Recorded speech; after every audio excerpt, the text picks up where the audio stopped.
Hi everyone, welcome to my grammar focused lesson plan. Before I begin my demo, I first wanted to acknowledge that this presentation is taking place on the unceded traditional and ancestral territories of the Musqueam people. And I just want to say these lands have their own Musqueam names and have been sites of learning for many generations, long before settlers arrived, which I honor. Now, to jump right into my demo, my lesson profile consists of ELL grade 8 students in Vancouver, and all the learners share Korean as their L1 and are at the developing level on the ELL scale. I also wanted to note that all learners are proficient in counting syllables and words due to previous lessons. This is important because my lesson builds on that skill. So for my teaching context, my lesson takes place in a pull-out ESL class in Vancouver. And currently, all the students in the class are participating in an ongoing unit called Describe Our World, developed by ELL teachers at the school. And the goal of this unit is to support ELL learners in progressing to the expanding level according to ELL curricular standards. So like any other lessons in this unit, mine is structured to develop students' proficiency towards expanding standards, which focuses on two main areas. First is to enhancing students' ability to use descriptive words, and second is connecting language to the learner's world around them. And my goal is to introduce students to use descriptive words for meaning making. So descriptive word here would be adjectives, and meaning making would be comparing. So my lesson content will be teaching comparative adjective forming rules for students. And if you ask why I chose this content, it's because it builds on learners' existing proficiency. And as I introduced earlier, rules for forming comparative adjectives are based on syllable count, which was a deliberate choice. And my lesson will be 90 minutes with class size of 8 students. And my lesson model is ESA, which is Engage, Study, and Activate model. And it was also inspired by the task-based learning principles. And also, although it's not light here, my lesson plan also follows the translanguaging template you see on to the right, but I replaced PPP with ESA, and this decision was made because I thought it was more suitable for my activities, which are more inductive in nature. So it's not really deductive, which involves a lot of explicit teaching and instructing. And this is my lesson overview. So for activity 1, which is the engage stage, students will be taught the rules for forming comparative adjectives. And the rules are listed below. And to mention them briefly, to form comparative adjectives, you first need to see how many syllables the adjective has. There are also additional rules. So if the adjective ends in Y, we'll have to replace Y with I and then add ER. And also if the adjective has a consonant, vowel, consonant pattern, we'll have to double the final consonant and then add ER. There are also, of course, irregular adjectives. And if you ask why I chose this content, I chose this content because I had to make choices due to limited class time. So these also has been my deliberate choice. Right, so for the second activity, which is a study stage, students will practice the rules they learned in activity 1. And for the last activity, the activate stage, students will apply the rules to sentences to compare two things. And for activities, I'll be explaining more about them later, as I thought it's better for me to illustrate rather than to explain and put it on slides now. But here are my lesson objectives. So my objectives are 4. The general linguistic objective for me is to ensure students to be able to use a range of descriptive words to compare familiar items in both oral and written English, which also, again, borrows from the curricular framework for the expanding standards from ELL curriculum. And my lesson or language-specific objectives, there are 3 things I'm looking for in students. So by the end of the lesson, students will be able to first apply the correct comparative adjective formation rules to regular adjectives by analyzing syllable count and spelling patterns, such as adjectives ending with Y and consonant, vowel, consonant patterns. And secondly, they'll be able to do identify at least 2 regular adjectives in English, which are bad and good. And lastly, students will be able to produce comparative sentence using the sentence frame A is then B. And for content adjective, I'm looking for two things. So student will be able to compare two familiar items using comparative adjectives in their appropriate grammatical forms. They will also be able to support simple claims or preferences, explaining which food is better and why using comparative adjectives. And lastly, for the translanguaging objective, students will be able to use their full linguistic repertoires, both Korean and English, to support learning comparative adjective formation rules through cross-linguistic analysis, bilingual worksheets, and guided discussions. All right, so now I'll be going over the activities. So the first activity will be inductive teaching. Here, my goal is to teach the rules for forming comparative adjectives to students. So instructions will be done inductively, as I mentioned, which is moving from examples to the rule. So in this activity, students will be presented with examples and will then infer the comparative rules from the examples. And later, the teacher will intervene and state the rules explicitly. And I chose to structure the lesson this way because I wanted to make it more student-centered and engaging instead of like using deductive lessons with only explicit instruction. And these are the rules I'll be teaching, as I mentioned earlier. So for my first activity, here's how the lesson will unfold. The first step is that the teacher will hand out a worksheet and display image pairs on the whiteboard. They'll ask students to record the syllable count and ending patterns of the target adjective shown. So for example, if you see the image above, it shows tall, which is the target adjective. On the worksheet, students will also see that the target adjective is laid out. And what they'll do is to mark the number of syllable. In this case, this will be 1. And here they'll also look for any specific ending patterns. Here they couldn't find any, so they just leave it as it is.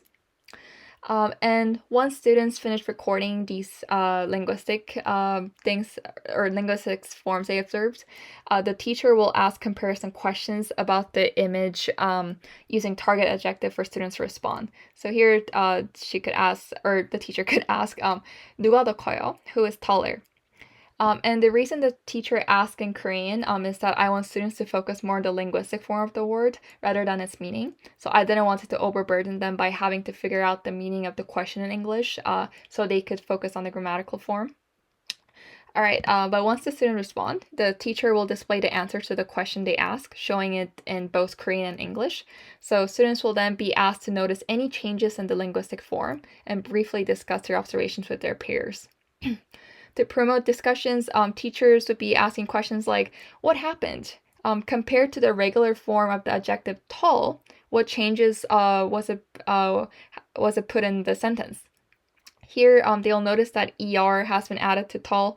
The teacher will continue to scaffold students to help them recognize like more patterns. So eventually, after guided scaffolding through questioning, the teacher will pull the students back and explain the rule explicitly. So students will then record the rule on their worksheet. So for instance, they will note that the comparative form of tall is taller, following the rule of adding ER to the adjective. And they could also include a special note, maybe writing down, unlike Korean, which uses a single word ta before the adjective, English adds ER to adjectives for comparison. All right, and also for context, the worksheet used for this activity has 3 pages, and students will work through all 3 pages. On the first page, students will be provided with 4 image pairs. So you can see the tall example I illustrated previously. So following the same process I just described, they'll go through images to figure out the rules like ER endings for 1 or 2 syllables, ones ending in Y, what rule consonant, vowel, consonant adjectives have. And after noticing the patterns, the teacher will intervene to state the rules explicitly. So students will then write the rules at the bottom of the page, organizing everything they learned in that section. And then on the second page, students will be given 4 new image pairs, focusing on different rules introduced on the first page. So here they'll learn about 3 syllable adjectives and irregular adjectives and which rules apply to each. And again, they'll follow the same process. And then for the last page, the teacher will review the rules with the class again by asking students to write the rules down and complete the chart together. So for example, the teacher might ask, remember what we learned for 1-syllable adjectives, do we add ER or do we put more before the adjectives? Students will then circle the correct option, following this pattern throughout the page. And they'll also review irregular adjectives, particularly good and bad, and their comparative forms. This is because they haven't already introduced to these words on the second page of the worksheet.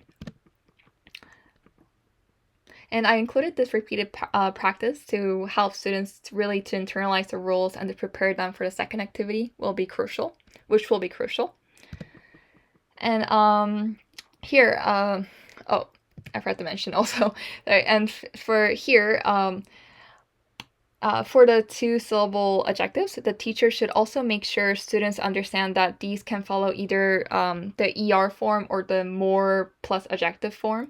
I also designed it this way to introduce this statement so it doesn't overcomplicate things when students are observing and finding out the rules. Okay, so now students will take a short 5-minute break before beginning the second activity, since they have been digesting a lot of information so far.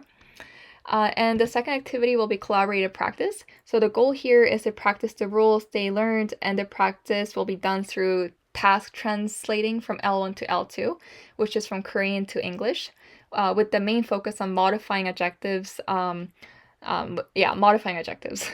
And I made sure that students are translating from Korean, so this again allows students to focus more on the linguistic form instead of meaning.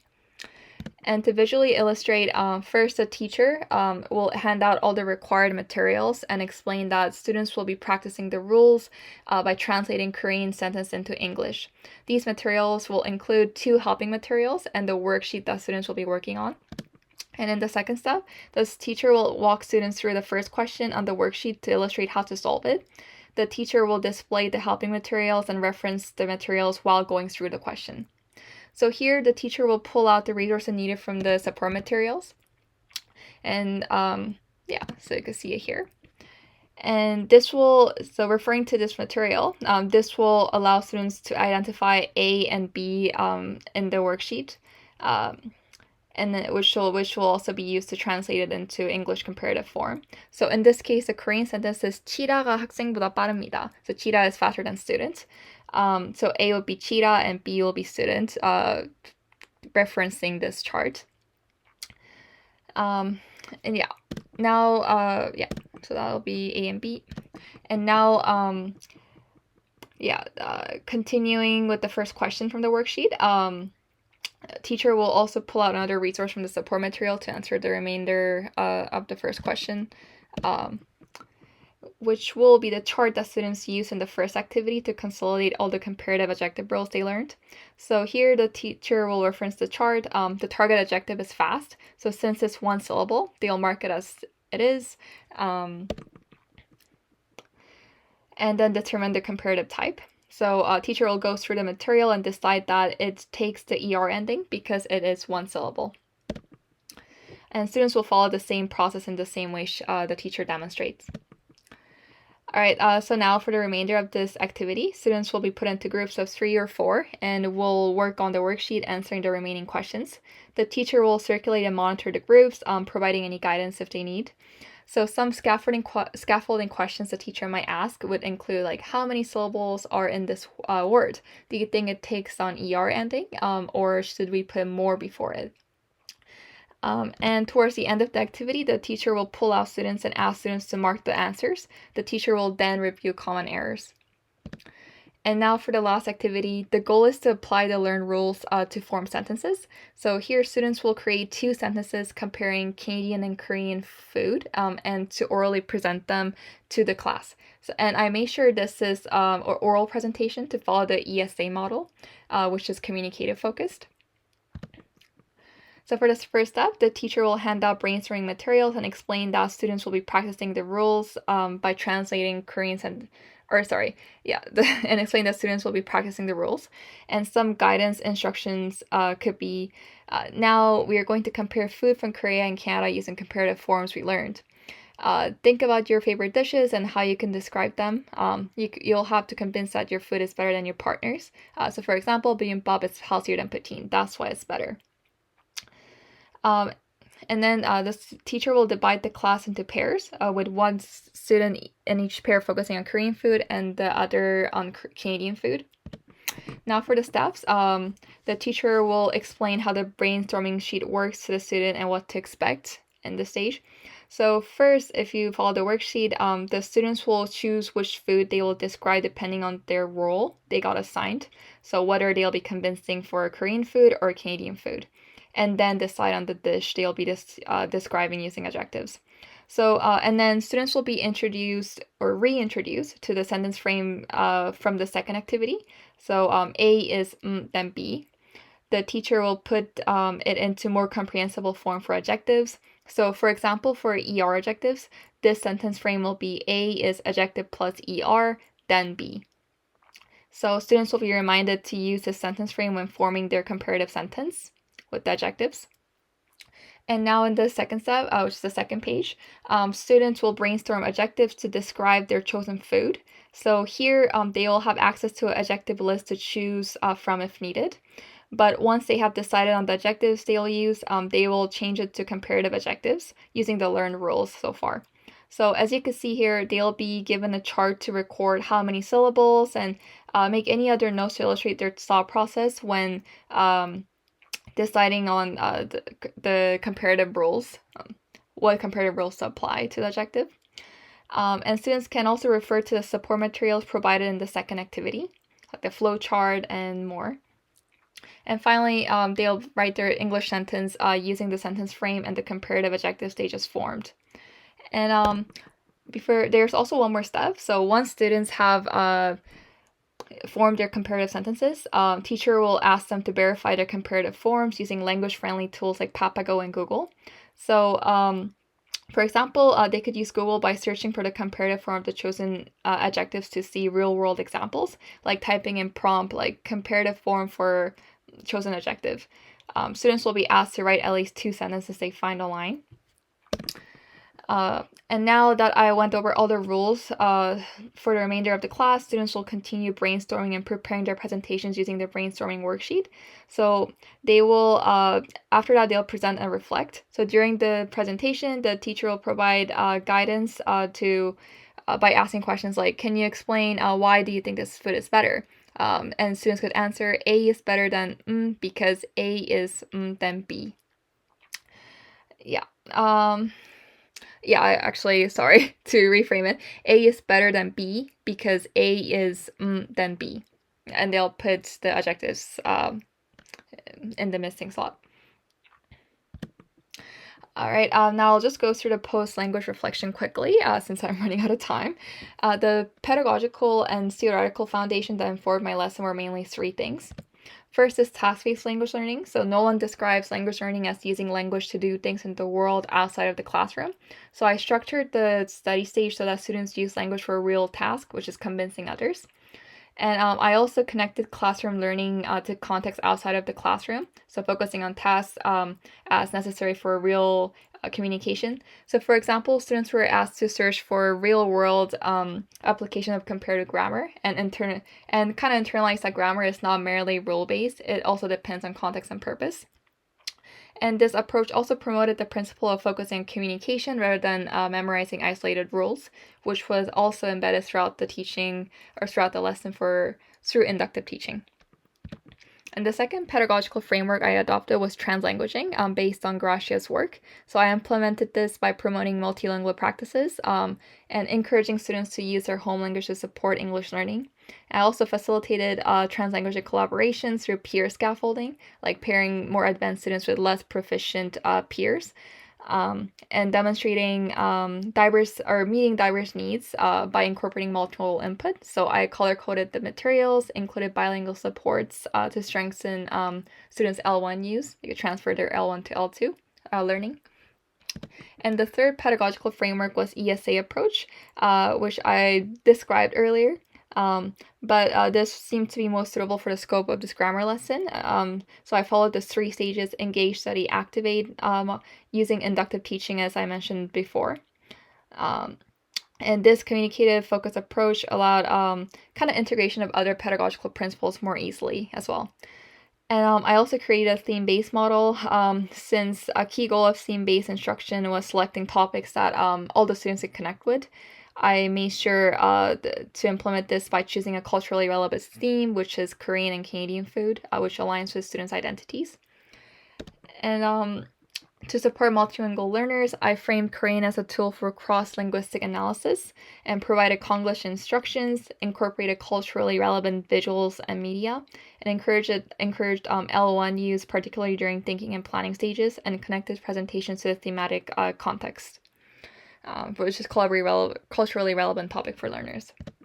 And finally, regarding the challenges, I identified four main ones. One was designing clear inductive materials, which required trial and error. So I developed all the materials myself, kind of intentionally sequencing them so students could infer the rules naturally without feeling too overwhelmed. And also the difficulty level was considered. So materials moved from simple one-syllable adjectives with ER to more complex forms like more plus adjectives and irregular adjectives. I also selected adjectives that produce clear patterns to minimize the number of rules taught within the time frame. And timing each ESA stage also required kind of trial and error again to ensure no stage was too burdensome for students or too long. So to solve this, I actually conducted the 90-minute lesson as a rehearsal. So I pretended I was teaching to students, and it did fit within the 90 minutes required class time. Thank you so much, but this was my lesson demo.